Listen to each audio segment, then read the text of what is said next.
बादल देश में 70% एरिया पर हो रहे हैं, लेकिन बारिश सिर्फ 30% क्षेत्रों में दिखाई पड़ रही है। और ये इस साल के मानसून की एक नई कहें कि बड़ी विडंबना है। बादल भी कम होंगे, बरसात भी कम होगी। संभावनाएं मानसून की बंगाल की खाड़ी या अरब सागर दोनों तरफ से सक्रिय रहने की बहुत ज़्यादा नहीं है। एल नीनो है, सुपर एल नीनो है, मानसून कमज़ोर रहेगा। 10% बारिश की कमी रहने की संभावना मौसम विभाग ने भी जताई है। तो इन सब के बीच में अगर यहाँ पर बार बार मौसमी सिस्टम डेवलप हो रहे हैं बंगाल की खाड़ी के उत्तरी भागों पर, और वो सिस्टम आगे बढ़ते हुए कुछ मध्य भारत, कुछ पूर्वी और कुछ उत्तर क्षेत्रों में और थोड़े बहुत दक्षिण के राज्यों में बारिश अगर दे रहे हैं, तो अच्छी बात तो है। लेकिन आप यहाँ पर देखिए कि बादल जितने एरिया को कवर कर रहे हैं, उनमें से बारिश सभी जगहों पर नहीं हो रही है। और यही वजह है कि लोग लगातार परेशान हो रहे हैं और लोगों को जो हम जैसे लोग पूर्वानुमान बताते हैं उन पर भी गुस्सा आ रहा है। क्योंकि कई बार मैंने देखा कि लोग नाराज़गी जाहिर कर रहे हैं अपने कमेंट्स के माध्यम से। मैं समझ सकता हूं, जहां पर मौसम लगातार सूखा बना हुआ हो जून जुलाई अगस्त 3 महीनों में, और ज़्यादातर समय और गर्मी अपने चरम पर हो, धूप तेज़ हो रही हो, उमस बढ़ गई हो, एक सामान्य लोगों की बात मैं कर रहा हूँ। उसके बाद किसानों के लिए तो आजीविका का साधन है बारिश, आजीविका का बहुत महत्वपूर्ण जुड़ाव है इस बारिश का। और उन लोगों के लिए तो स्थिति बहुत ही विपरीत है। बीते 24 घंटों में पिछले सिस्टम और वर्तमान सिस्टम, जो कि अब गहरे कम दबाव में तब्दील हो गया है, बंगाल की खाड़ी पर नया सिस्टम बना है और ये सिस्टम भी कल 17 अगस्त को संभावना है कि डिप्रेशन में तब्दील हो जाएगा जब ये पश्चिमी दिशा में मूव करेगा।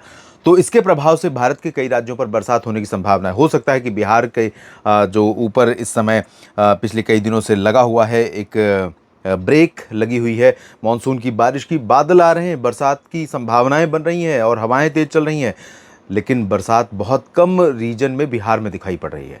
झारखंड, पश्चिम बंगाल, छत्तीसगढ़, उड़ीसा, मध्य प्रदेश और अब उत्तर प्रदेश के भी कुछ राज्य, कुछ ज़िले तथा उत्तराखंड के कुछ ज़िले ऐसे हैं जो पिछले 3 सिस्टमों से लगातार कहीं ना कहीं प्रभावित हो रहे हैं।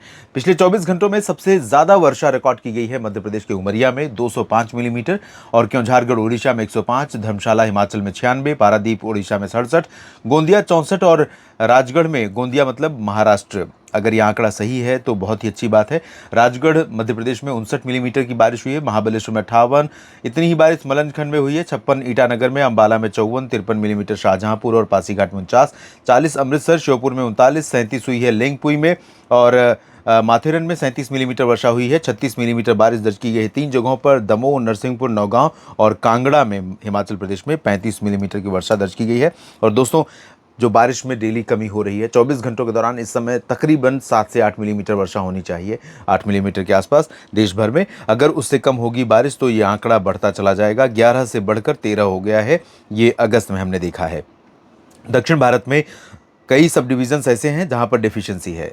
सामान्य 13% कमी, सामान्य उत्तरी आंतरिक कर्नाटक, ये तेलंगाना है, ये उत्तरी आंतरिक कर्नाटक 13% कमी, और तमिलनाडु 10% की कमी के साथ सामान्य है, और अंडमान और निकोबार द्वीप समूह 4% सरप्लस के साथ सामान्य है। जबकि केरल में कमी है बारिश में, 22% की कमी, और 25% कम बारिश लक्षद्वीप में हुई है। और तटीय कर्नाटक का जो रीजन है 24% की कमी है, 22% दक्षिणी आंतरिक कर्नाटक में, 35 रायलसीमा में, और तटीय भागों में आंध्र प्रदेश में 36% की कमी है। महाराष्ट्र के विदर्भ में कमी है 20% की, और गुजरात के सौराष्ट्र और कच्छ में भी 23% कम बरसात रिकॉर्ड की गई है। पूर्वी उत्तर प्रदेश में 29% की कमी है, और यहाँ बिहार में 41, जबकि 21% कम झारखंड में हुई है। और झारखंड, मैंने आपको कहा था कि इसका रंग हरा हो जाएगा, हालांकि अभी आज का डेटा शायद अपडेटेड नहीं है। 16 अगस्त डेटा तो आ चुका है, लेकिन बारिश का अपडेट इसमें नहीं है। पूर्वोत्तर भारत में सामान्य से कम बरसात रिकॉर्ड की है, उत्तर भारत में पंजाब। तो ये स्थिति अभी तक है। और आगे आने वाले दिनों में, जैसा कि मैंने कहा कि ये जो मौसमी सिस्टम बना है, ये मानसून की ट्रफ को, मानसून की अक्षीय रेखा को नीचे रखेगा। परिणाम होगा मध्य, पूर्वी और उत्तर भारत के कई क्षेत्रों में हवा के साथ, गर्जना के साथ, लाइटिंग, थंडरस्टॉर्म के साथ बारिश। देखते हैं किन जगहों पर लोगों की ज़रूरतें पूरी हो पाती हैं, किन जगहों पर मानसून लोगों की शिकायतें दूर कर पाता है, और कहाँ पर निष्ठुरता इसकी जारी रहती है। इस अपडेट में अभी इतना ही। लगातार मेरे साथ बने रहेगा।